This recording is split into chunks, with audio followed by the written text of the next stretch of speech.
दोस्तों, आप देख रहे हैं न्यूज नशा और मैं हूं आपके साथ अनु जैन रोहतगी। हाल फिलहाल में देश के अंदर और देश के बाहर जिस तरह से हिंदुओं को निशाना बनाया जा रहा है वो सच में एक चिंता का विषय है। पहले तो सिर्फ पाकिस्तान से ही खबरें आती थी कि हिंदुओं के मंदिर जला दिए गए हैं, गुरुद्वारों में आग लगा दी गई है, हिंदू लड़की को किडनैप कर लिया गया है। लेकिन हाल फिलहाल में जो बांग्लादेश में हुआ वो सच में चिंता का विषय है। जिस तरह से जानबूझकर टारगेट करके हिंदुओं के घर जलाए जा रहे हैं, उनके धार्मिक स्थलों को आग लगाई जा रही है, जिस तरह से वायरल वीडियो जो है, मैसेजेस जो है वायरल हो रहे हैं, लोगों को भड़काया जा रहा है हिंदू कम्युनिटी के अगेंस्ट, वो सोचने पर मजबूर कर रहा है क्या ये एक सोची समझी साजिश के तहत हो रहा है। क्योंकि बांग्लादेश के साथ साथ जम्मू और कश्मीर में भी नॉन मुस्लिम को टारगेट बनाया जा रहा है, और वो नॉन मुस्लिम को टारगेट बनाया जा रहा है जो जम्मू और कश्मीर के विकास के कार्यों में लगे हुए हैं। यानी कि मजदूर वर्ग को टारगेट बनाया जा रहा है, उनको वहां से भागने के लिए कहा जा रहा है। यही लगता है कि एक बहुत बड़ी सोची समझी साजिश है, और वहां उन जगहों पर हिंदुओं को टारगेट बनाया जा रहा है जहां वो माइनॉरिटी में रहते हैं। एक साजिश के तहत उनको वहां से हटाने की, भगाने की कोशिश की जा रही है। और इन सब के बीच सरकार की कोशिश है कि जम्मू और कश्मीर के बिगड़े हालात को कैसे कंट्रोल में लाया जाए। आर्मी चीफ वहां पहुंच चुके हैं, सीआरपीएफ डीजी वहां पहुंच चुके हैं, और तमाम एजेंसीज हैं वो कोऑर्डिनेशन कर रही हैं कि किस तरह से जम्मू और कश्मीर के हालात को सुधारा जाए। सरकार की तरफ से कोशिश हो रही है। लेकिन दोस्तों, यहां हम आपको इस बीच बता दें कि कुछ समय पहले, अगर आपको याद होगा, तो ऑस्ट्रेलिया में भी कुछ ऐसे इंसिडेंट हुए थे जहां हिंदू जो युवक हैं, युवक युवतियां हैं, पढ़ने वाले, उनको टारगेट किया गया था। अमेरिका में भी ऐसे इंसिडेंट हुए थे, लेकिन क्योंकि कानून बहुत सख्त था, वो इंसिडेंट दोबारा सामने नहीं आए। थोड़े बहुत इंसिडेंट हुए और उसके बाद उन पर कंट्रोल कर लिया गया। तो क्या अब देश के अंदर जब जम्मू और कश्मीर में ऐसा हो रहा है, सरकार के समक्ष एक बड़ी चुनौती है कि किस तरह से हिंदुओं के अगेंस्ट जो हमले हो रहे हैं इस पर काबू किया जाए। और जो लोग इसके पीछे हैं, जो कहा जा रहा है कि पाकिस्तान और तालिबान जो है पूरी तरह से कंसंट्रेट कर रहे हैं कि जम्मू और कश्मीर में जो हिंदू रह रहे हैं उनको वहां से हटाया जाए, भगाया जाए, पूरी तरह से मुस्लिमों का वहां पे, मुसलमान जो है इस्लामिक स्टेट की तरफ जो है वहां पर उसको एक्स्टेब्लिश किया जाए। सरकार की क्या कोशिश है, क्यों हो रहा है ये सब, इन तमाम बातों पर हमने चर्चा की है। हमारे साथ सीआरपीएफ के farmer director general Durga Prasad है। साथ ही हमने बात की है कांग्रेस के वरिष्ठ नेता राशिद अलवी जी से। सबसे पहले हम दुर्गा प्रसाद जी आपसे बात करेंगे और ये जानना चाहेंगे, क्योंकि आप सीआरपीएफ में रह चुके हैं, लंबा समय बिताया है, रिटायर हुए हैं, आपको पता है कि किस तरह से वर्किंग होती है सीआरपीएफ की।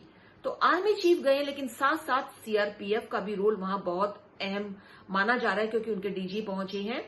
किस तरह से सीआरपीएफ जो है सिचुएशन वहां पे है उसको कंट्रोल करेगी, किस तरह से रणनीति बनाएगी, और आपको लगता है कि हालात पर काबू पाने में सफलता मिलेगी?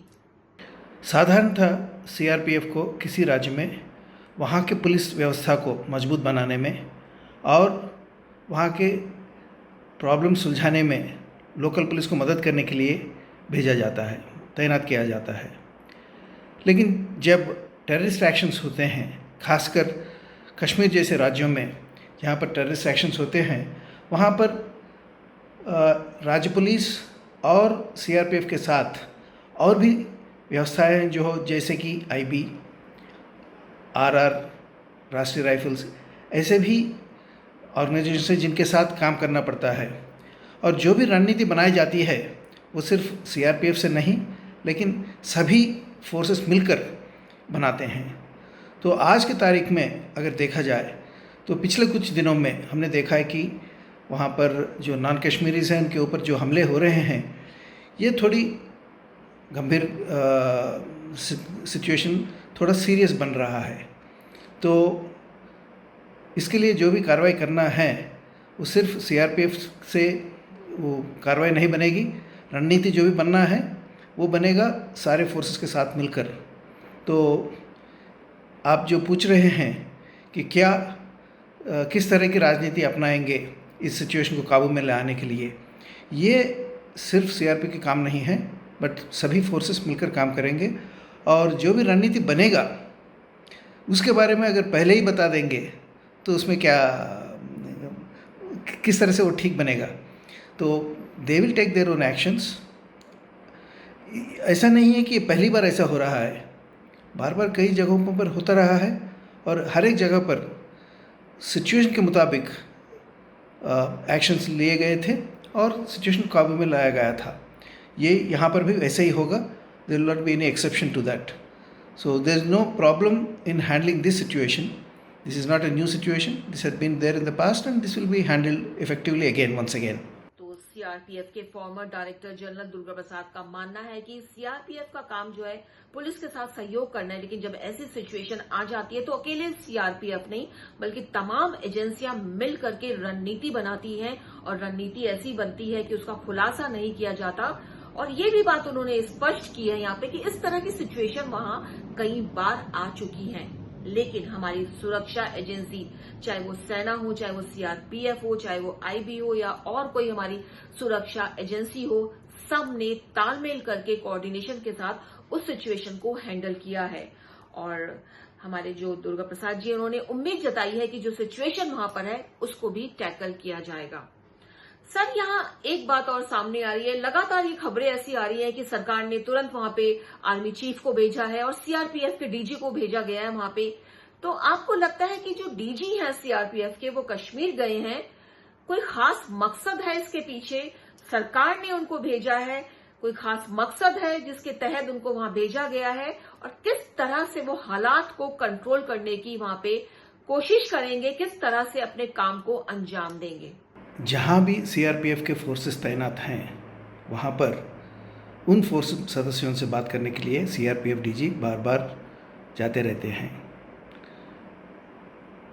या कश्मीर होने दीजिए या नॉर्थ ईस्ट होने दीजिए या लेफ्ट विंग एक्सट्रीमिज़म के लिए जहाँ पर फोर्सेस फॉरेस्ट में भी तैनात हैं वहाँ पर बार बार सीआरपीएफ डीजी जाते रहते हैं। खासकर जब कोई हादसे होते हैं जिससे ये लगता है कि वहाँ का सिचुएशन थोड़ा गंभीर बन रहा है, तो ऑटोमेटिकली डीजी साहब वहाँ जाते हैं और वहाँ के फोर्सेस से, कमांडेंट से और इवन जवानों से मिलके बात करते हैं और उनका हौसला बढ़ाते हैं और ये भी देखते हैं कि क्या कार्रवाई करना चाहिए, क्या हो रहा है और क्या करना, और आगे जाकर क्या करना चाहिए। तो इसके लिए कोई सरकार से कोई आदेश की ज़रूरत नहीं है। ऐसा नहीं होता है कि सरकार बार बार डीजी को बोलते हैं कि भाई आप उधर जाइए, इधर जाइए और ये कीजिए, वो कीजिए। नहीं, this is the routine job for the DG. खुद अपने आप चले जाते हैं ऐसे जब इंसिडेंट्स होते हैं और देखते रहते हैं। इसमें I don't see any reason कि उसमें क्यों भेजा गया, इसका क्या मतलब होगा, क्या मकसद होगा, इस तरह सोचने की कोई ज़रूरत नहीं है। This is purely a routine visit as far as I see, because I was a DG myself. मैं खुद डीजी रहा और मैंने जब भी कहीं भी कुछ हादसे होते हैं तो automatically I used to go. The same thing must be being done by DG now.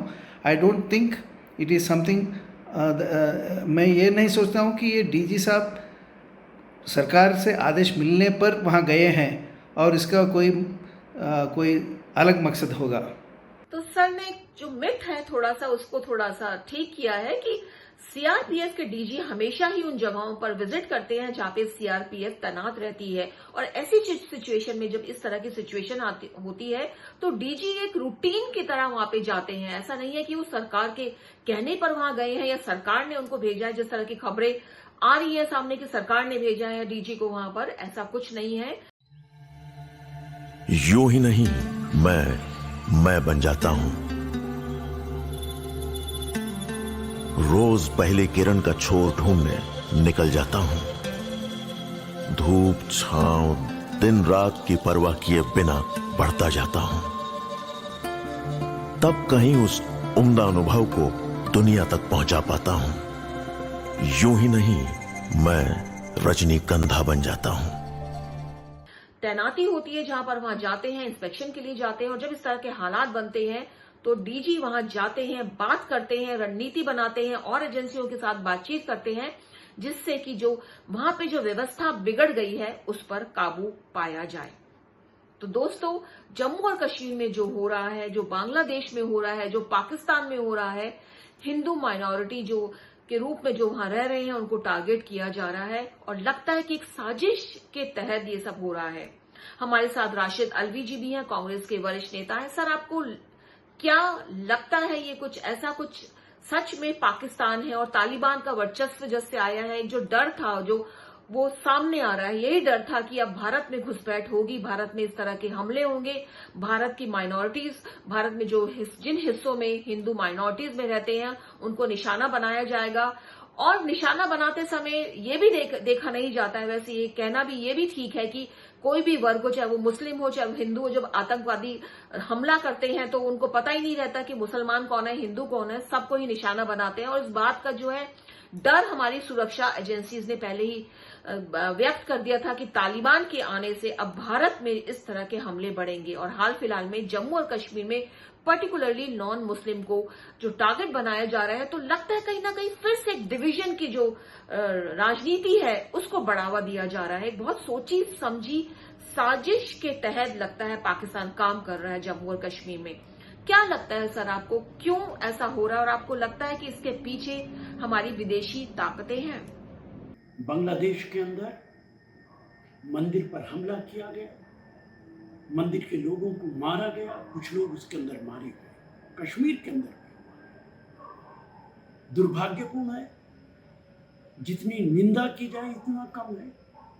लेकिन बांग्लादेश की प्रधानमंत्री ने फौरन ही बयान दिया कि वो लोग जिन्होंने ये सब कुछ किया है उनके खिलाफ सख्त कार्रवाई होगी।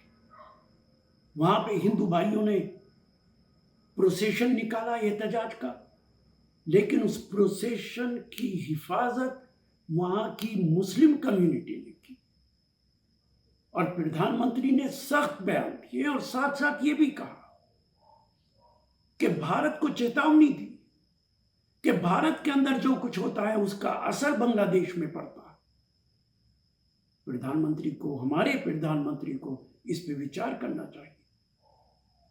हमारे प्रधानमंत्री देश के अंदर कितनी भी कयामत बर्पा हो जाए वो खामोश तमाशाई बने रहते हैं। लखीमपुर के अंदर जो कुछ हुआ, वो लखनऊ में उत्सव मना रहे थे, जबकि 150 किलोमीटर दूर लखीमपुर के अंदर माएं अपना सीना पीट रही थी। प्रधानमंत्री की जबान से एक लफ्ज हमदर्दी का नहीं निकला। और वो मंत्री जो गुंडों की जबान बोलता है, जिसका बेटा जेल के अंदर है, FIR में उस मंत्री का नाम है, उसको भी मंत्री पद से हटाने के लिए प्रधानमंत्री तैयार नहीं है। बयान देना तो दूर की बात है। मैं ये नहीं कहता कि हमारे यहाँ जो कुछ होता है उसका नतीजा बांग्लादेश में पड़ता है, लेकिन बांग्लादेश की प्रधानमंत्री अगर ये कहती है तो हमारी भारत सरकार को इस पर विचार करना पड़ेगा। हिंदू मुस्लिम पिछले 7 सालों के अंदर, जब से बीजेपी की सरकार आई है, इस देश के अंदर ये माहौल खराब किया है। बांग्लादेश में पहले कभी नहीं हुआ है ऐसा, यह अब हो रहा है। और कश्मीर के अंदर डिमोनेटाइजेशन किया था, तब प्रधानमंत्री ने कहा था कि कश्मीर के अंदर आतंक खत्म हो जाएगा। आर्टिकल 370 खत्म किया, तब प्रधानमंत्री ने कहा था कि आतंक कश्मीर के अंदर खत्म हो जाएगा। आतंक बढ़ा है, वहां पे मिलिट्री के लोग मारे जा रहे हैं, वहां पे सिविलियंस मारे जा रहे हैं। और इंटरनेशनल रिपोर्ट्स हैं कि कश्मीर को भारत सरकार ने वहां पहुंचा दिया है जहां पे अमन और शांति एक सपना बनकर रह गया है। जो कुछ हो रहा है उसके लिए मैं भारत सरकार को जिम्मेदार मानता हूं।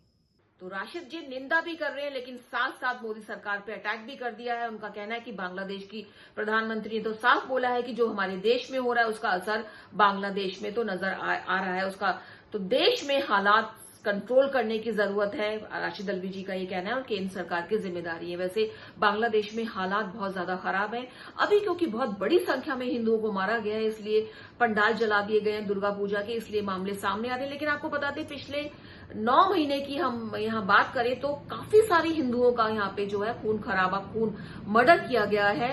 1000 के करीब जो है वहां पे हिंदुओं के घर जला दिए गए हैं और कई दर्जन जो है मंदिर तोड़ फोड़ दिए गए हैं बांग्लादेश में पिछले 9-10 महीनों की अगर हम बात करें, क्योंकि छोटी छोटी घटनाएं होती हैं इतनी सामने नहीं आती। पिछले कुछ समय में जो घटनाएं हुई है, बड़ी संख्या में घटनाएं हुई है, इसलिए एकदम से तो बांग्लादेश में ये पिछले काफी समय से चल रहा है कि हिंदुओं को टारगेट बनाया जा रहा है। और बांग्लादेश की अगर हम जम्मू और कश्मीर की बात करें, दोनों ही सिचुएशन साइमल्टेनियसली चल रही है, बांग्लादेश में भी हो रहा है, जम्मू कश्मीर में।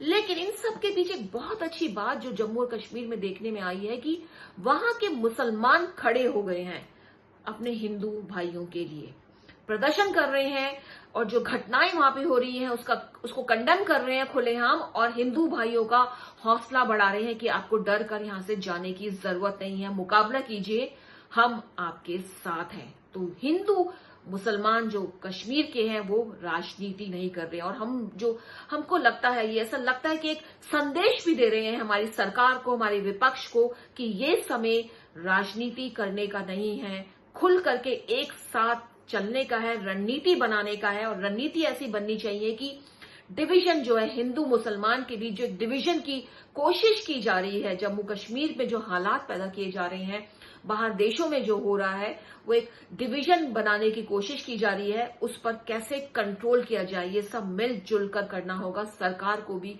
और विपक्ष को भी। और एक मिसाल कायम कर रहे हैं यहाँ पे जम्मू कश्मीर के जो मुसलमान भाई हैं, वो इसकी एक मिसाल कायम कर रहे हैं और सरकार और विपक्ष को एक संदेश भी दे रहे हैं।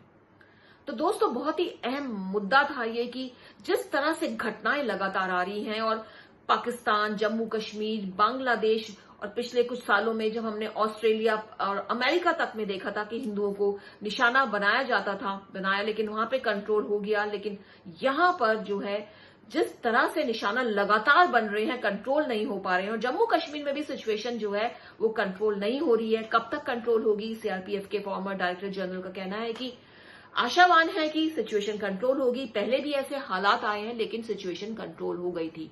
तो उम्मीद तो यही है कि देश में अमन रहे, शांति रहे और हमारी सरकार के साथ साथ विपक्ष की भी बहुत बड़ी जिम्मेदारी है कि ऐसे समय में राजनीति ना हो, मिल करके देश की सुरक्षा, अखंडता के लिए हमें काम करना है। बहुत ही अहम मुद्दा था, इसलिए हमारी यही कोशिश रही कि इसको चर्चा का विषय बनाया जाए। इसलिए हमने एक्सपर्ट्स के माध्यम से इस पर बात की और कुछ मुद्दे उठाए जो ज्यादा चर्चा का विषय नहीं रहे हैं। तो दोस्तों, उम्मीद है आपको हमारा ये प्रोग्राम पसंद आया होगा, इसलिए आप देखते रहिए न्यूज नशा, आदत हर खबर की।